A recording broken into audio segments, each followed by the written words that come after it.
ಆತ್ಮೀಯ H16 news ಅರ್ಥಾತ್ ಹೇ ಸೀತಾರಾಮಗೆ ಸ್ವಾಗತ. ನಾನು ನಿಮ್ಮವ MI ಅಥವಾ ಮಲ್ಲಪ್ಪ ಜೋತಾವಾರ್. ಆದಮೇಲೆ ಈಗ ತಾವು ದಿನ ಸುದ್ದಿಗಳನ್ನ ಅದರ ಜೊತೆಗೆ ವಿಶೇಷತೆಗಳನ್ನ ನೋಡ್ತಾ ಹೋಗಿ ವಿಶೇಷ ಈ ಮೊದಲನೇ ಸುದ್ದಿಯನ್ನು ನೋಡಿ.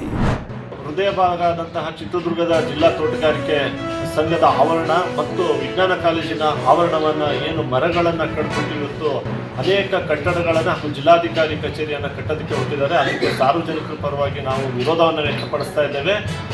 ಚಿತ್ರದುರ್ಗದ ಹೃದಯ ಭಾಗ ಆಗಿರ್ತಕ್ಕಂತಹ ಈ ಪ್ರದೇಶಗಳನ್ನು ನಾವು ಉಳಿಸಬೇಕು. ಸುಮಾರು 3,000ಕ್ಕೂ ಹೆಚ್ಚು ಮರ ಗಿಡಗಳಿದೆ.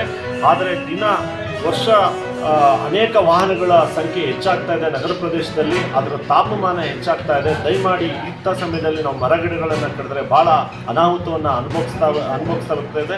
ನಾವು ದಯಮಾಡಿ ಇದನ್ನು ಖಂಡನೆಯನ್ನು ವ್ಯಕ್ತಪಡಿಸ್ತಾ ಇದ್ದೇವೆ. ಮರ ಗಿಡಗಳನ್ನು ನಾವು ಉಳಿಸಬೇಕಾಗಿದೆ. ಎಲ್ಲರೂ ಸಮೇತ 6ನೇ ತಾರೀಕಿನಲ್ಲಿ ನಡೆಯುವಂಥ ಪ್ರತಿಭಟನೆಗೆ ಎಲ್ಲರೂ ಕೈ ಜೋಡಿಸಿ ಅಂತ ಹೇಳಿ ಆಶಿಸ್ತಾ ಇದ್ದೀನಿ. ನಾಗರಾಜ್ ಬೇದ್ರೆ, ಚಿತ್ರದುರ್ಗ. ಮುಖ್ಯಮಂತ್ರಿ ಇಲ್ಲಿ ಬಂದು 5 ದಿವಸ 8 ದಿವಸ ಠಿಕಾಣಿ ಹೂಡಿ ರೊಕ್ಕದ ಹೊಳೆ ಹರಿಸಿ ಚುನಾವಣೆ ಮಾಡ್ತಕ್ಕಂಥದ್ದಲ್ಲ. ಹಿಂದೆ ಅನೇಕ ಮುಖ್ಯಮಂತ್ರಿಗಳು ನಾವು ಅವರು ಒಂದೇ ಪಾರ್ಟಿಯಲ್ಲಿದ್ದಾಗ ಹೆಗಡೆ ಅವರು ಅದು ಎಂದೂ ಉಪಚುನಾವಣೆಯಲ್ಲಿ ಭಾಗವಹಿಸ್ತಿರ್ಲಿಲ್ಲ.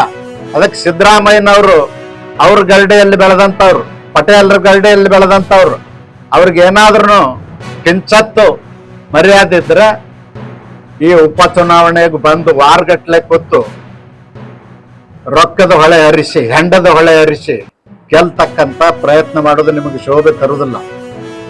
2 ಚುನಾವಣೆಯಲ್ಲಿ ಗೆಲ್ಲುವುದರಿಂದ ಸೋಲುವುದರಿಂದ ನಿಮ್ಮ ಸರ್ಕಾರಕ್ಕೆ ಏನು ವ್ಯತ್ಯಾಸ ಆಗುದಿಲ್ಲ. ನಿಮ್ಮ ಕುರ್ಚಿಗೆ ವ್ಯತ್ಯಾಸ ಆಗ್ತಿದ್ರ ನಿಮ್ಮ ಪಕ್ಷದವರೇ ಏನು ನಿಮಗೆ ತೆಗಿಬೇಕು ಅಂತ ಸಂಚು ಹೂಡಿದಾರ, ಅವರಿಂದ ಅಪಾಯದ ಹೊರತು ಈ 2 ಬೈ ಎಲೆಕ್ಷನ್ನಿಂದ ನಿಮ್ಮ ಕುರ್ಚಿಗೆ ಕಂಟಕ ಇಲ್ಲ ಅಂತ ಹೇಳಲಿಕ್ಕೆ ಬಯಸ್ತೇನೆ. ನಿಶ್ಚಿತವಾಗಿ ಈ ಸಾರಿ ಗೆಲುವು ನಮ್ಮದೇ. ಕಳೆದ 10 ದಿವಸಗಳಿಂದ ಬಾಗಲಕೋಟೆ ನಗರ ಮತ್ತು ಗ್ರಾಮೀಣ ಭಾಗದಲ್ಲಿ ನಾವೆಲ್ಲ ಪಾದಯಾತ್ರೆ ಮುಖಾಂತರ BJP ಅಭ್ಯರ್ಥಿಯ ಪರವಾಗಿ ಮತಯಾಚನೆ ಮಾಡ್ತಾ ಇದ್ದೇವೆ. ಪ್ರತಿಯೊಂದು ಓಣಿಯಲ್ಲಿ ಹೋದಾಗ ಅತ್ಯಂತ ಉತ್ಪೂರ್ವವಾದಂಥ ಸ್ವಾಗತ, ಆತ್ಮೀಯವಾದಂಥ ಸ್ವಾಗತ ನಮಗೆ ಕೊಡ್ತಾ ಇದ್ದಾರೆ. ಭಾರತೀಯ ಜನತಾ ಪಾರ್ಟಿಗೆ ನಾವು ನಿಶ್ಚಿತವಾಗಿ ಈ ಸಾರಿ ಮತ ಹಾಕ್ತೀವಿ ಅನ್ನುವಂಥ ಭರವಸೆ ಮತದಾರರು ಕೊಡುವಂಥದ್ದು ನೋಡಿದಾಗ ನಿಶ್ಚಿತವಾಗಿ ಈ ಸಾರಿ ಗೆಲುವು ನಮ್ಮದೇ. 25,000ಗಿಂತ ಹೆಚ್ಚಿನ ಮತಗಳ ಅಂತರದಿಂದ ಗೆಲುವು ಶತಸಿದ್ಧ ಅನ್ನುವಂಥ ವಿಚಾರ ತಮಗೆ ಇಚ್ಛೆ ಪಡ್ತಾರೆ. ಭಾರತೀಯ ಜನತಾ ಪಾರ್ಟಿಗೆ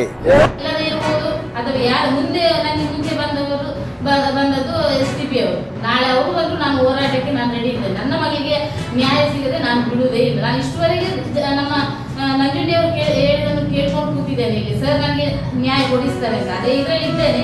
ಮುಂದೆ ಅವರು ಇದ್ದಾರೆ, ನೆಕ್ಸ್ಟ್ ಯಾರು ಬರ್ತಾರೆ ನನ್ನ ಮಗಳಿಗೆ ನ್ಯಾಯ ಕೊಡಿಸ್ಲಿಕ್ಕೆ, ಯಾರು ಹೋರಾಟಕ್ಕೆ ರೆಡಿ ಇದ್ದಾರೆ ಅವ್ರ ಜೊತೆ ನಾನು ಹೋಗ್ಲಿಕ್ಕೆ ಇನ್ನೂ ರೆಡಿ ಇದ್ದೇನೆ.